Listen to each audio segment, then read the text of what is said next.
Welcome to this video presentation of my paper Learning from Giving Feedback, a study of secondary level students, which was published in ELT Journal in 2015. My name is Berggren and I'm a doctoral student at the Department of English, Stockholm University in Sweden. My article focuses on how Swedish lower secondary students can improve their writing ability by acting as peer reviewers, and the study on which the paper is based forms part of my doctoral project. The background to my study is that EFL teachers in Sweden face new challenges today when most teenagers meet English outside the classroom through television, online computer games, social media and travelling, for example.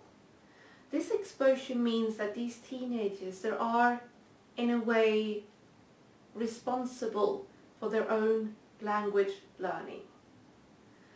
Thus, I believe that school instruction should cater to these students' needs by acknowledging the role as active agents in their own learning processes, but at the same time giving them the opportunity to develop the language proficiency.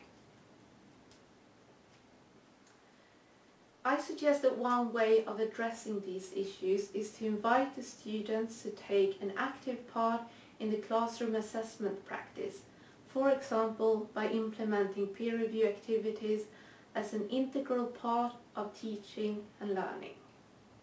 The study that I'm presenting here was carried out with 14 to 15-year-old students in 2 Swedish EFL classrooms, and it addresses the questions: what do students learn about writing from giving feedback? Today it's widely accepted that peer assessment can be beneficial for student writers, and possible advantages include more opportunities to receive feedback, writing for a real audience and not just the teacher, as well as the development of self-assessment skills. However, most empirical studies within this field have focused on the receiver and thus neglecting the other party involved in peer review, that is, the peer reviewer. Results from studies focusing on the peer reviewer have suggested that students who comment on their peers' writing improve their own writing more than students who only receive feedback. And this especially concerns the macro level of writing. Other benefits from acting as a peer reviewer comprise inspiration to include new ideas in their own writing, improved vocabulary, and the development of critical thinking skills. However, most of these studies have been carried out at the tertiary level. And as we know, the context and conditions of secondary school instruction differ from that of university on a number of accounts, such as scope, time available for each task, and also proficiency level. Therefore, there's a need for studies involving lower secondary level EFL learners. We also know that alternative assessment practices are still underused in primary and secondary schools, and the teachers are uncertain regarding implementation and efficacy of student-centered assessment in the classroom. My study was carried out in 2 classes in Year 8 of Swedish compulsory school. They had the same English teacher and they used the same lesson plan. So in this presentation I'm combining the results from the 2 classes. The total number of participants was 26, and their proficiency level corresponded to levels B1 and B2 as defined by the Common European Framework for Reference. The English teacher who participated in the study had 19 years experience of teaching English, and she described her pedagogical approach as focused on language use, communication. The teacher and I collaborated in planning the teaching unit. The teaching unit revolved around the written task to write an informative reply letter in response to a letter written by American teenagers who wanted information about everyday life in Sweden. The theoretical framework for the implementation of the teaching unit combined a genre-based approach to writing instruction with peer review. Genre pedagogy stressed the communicative and social purpose of a text. This means that writing is considered a social practice where context, purpose and the receiver influence the content and the structure of the text. They are also explicit, which I believe provides a useful foundation for classroom discussions which involve students, for example, peer review activities. The teaching unit stressed over 6 lessons.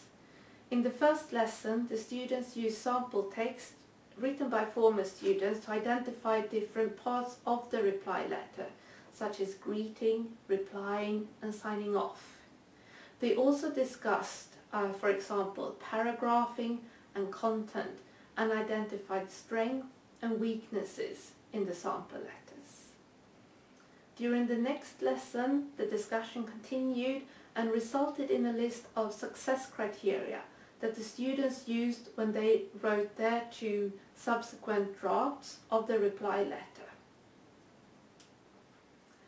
When they had completed the first draft, they received some feedback training.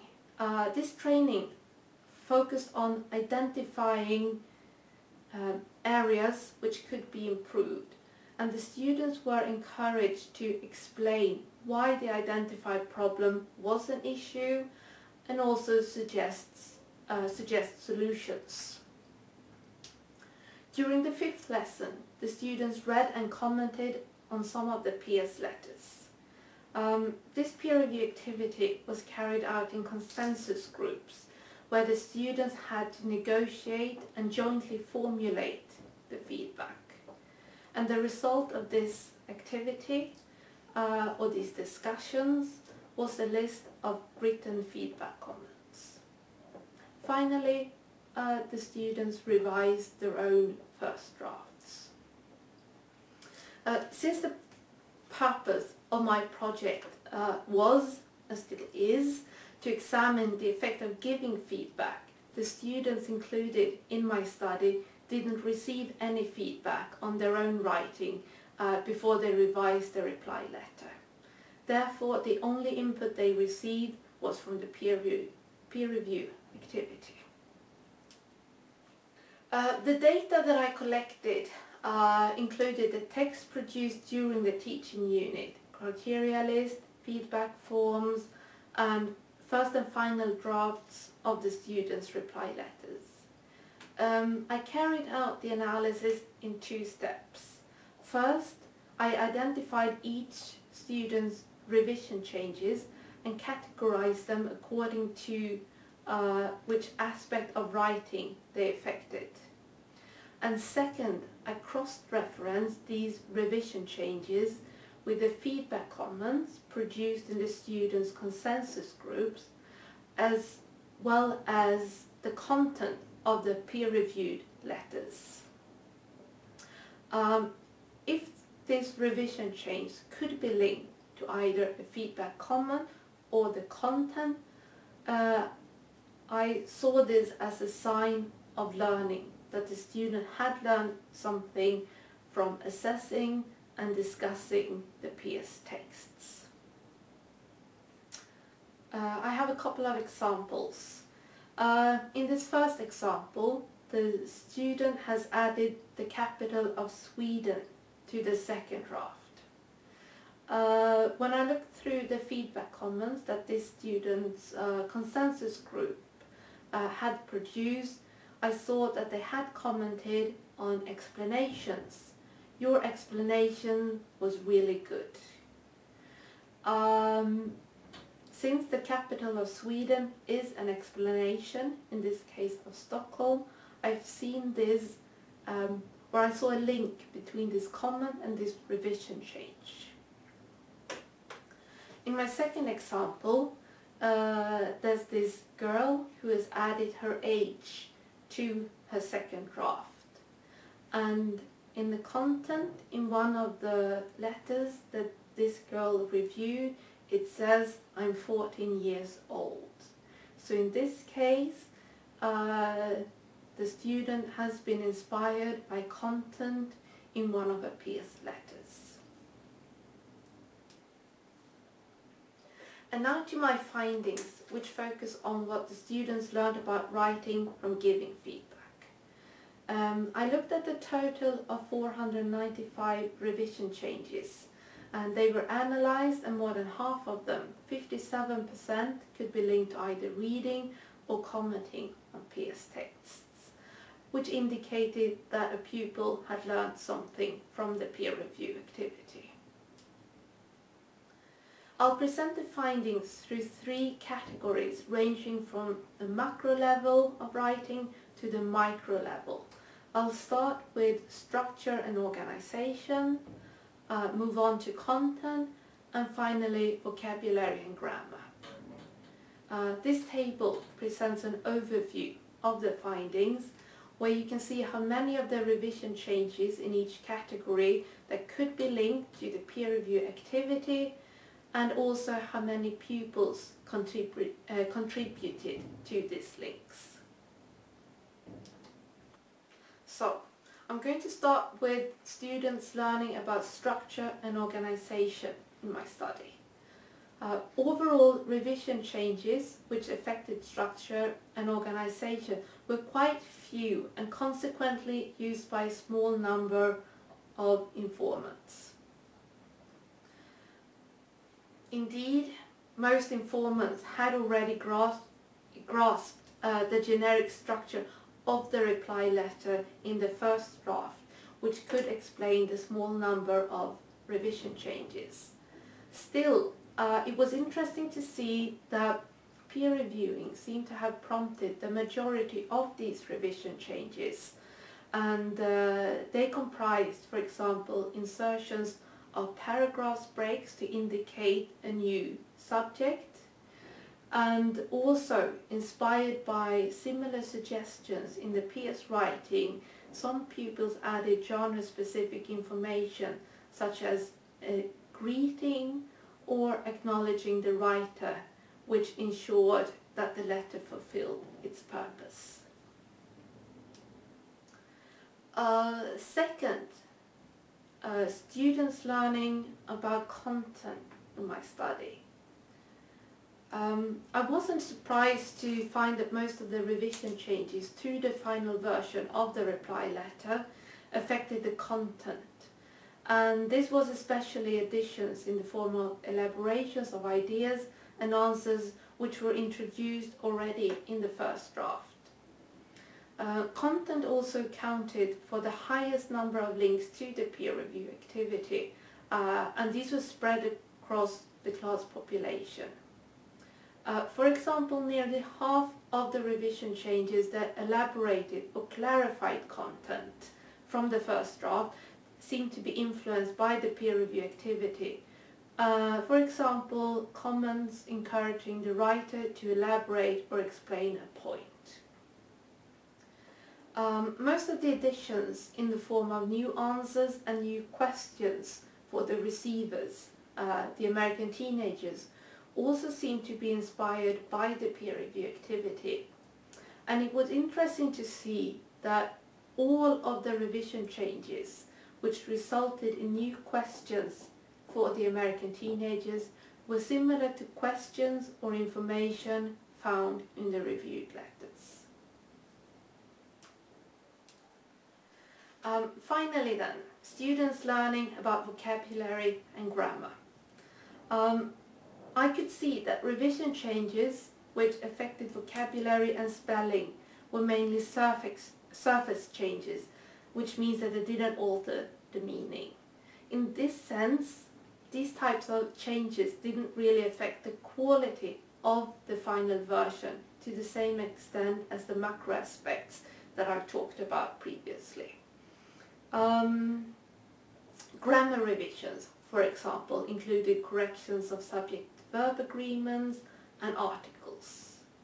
And only a few of the informers contributed to the links in this category. And then the final part of my presentation, which is the discussion and some pedagogical implications from my study. I can see that my results correspond with the findings in previous studies carried out on secondary level and tertiary level students. For example, the increased focus on global aspects of writing, content, structure, organization, the raised genre awareness, and also the transfer of ideas. As I just mentioned, formal aspects of writing, such as grammar and spelling, didn't seem to benefit that much from peer reviewing. This may be due to the focus on learning to write rather than language learning as such in my study.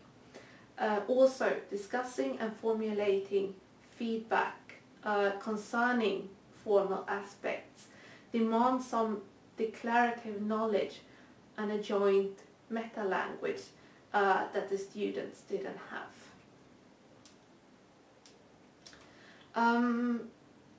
My findings can be explained in terms of raised audience awareness. The peer review activity provided an opportunity to change roles. The student writers acted as readers, which gave them the opportunity to later view their own writing from a different perspective. I also believe that a comprehensive approach to student-centered assessment is important. The genre-based approach that I used in my study made sure that the students were involved. From the deconstruction of sample text to the joint criteria list, to the use of the same criteria as a basis for providing feedback, and also writing their own reply letters. As regards limitations, my findings should be considered tentative, since the study was carried out with a small number of informants, and also the results are based on one teaching unit only. The key contribution of my findings is that they suggest that peer review can be implemented effectively in school, despite the challenges that we meet in the form of a dense curricula and limited time. It's also clear that teenage students' second language writing can benefit from giving feedback. Specifically, it seems as if acting as peer reviewers provided the student writers with an additional perspective on their own writing and reinforced their audience awareness. And this is considered a key feature of writing as a social practice. The students in my study, they were relatively few, but like many teenagers today, they grow up surrounded by English. Exposure to English outside the classroom necessitates that students contribute to their own learning. And I think it makes sense that they also contribute to their assessment for learning in school. Thank you so much for listening to this presentation, and I would also like to thank TESOLacademic for providing this opportunity to present my work.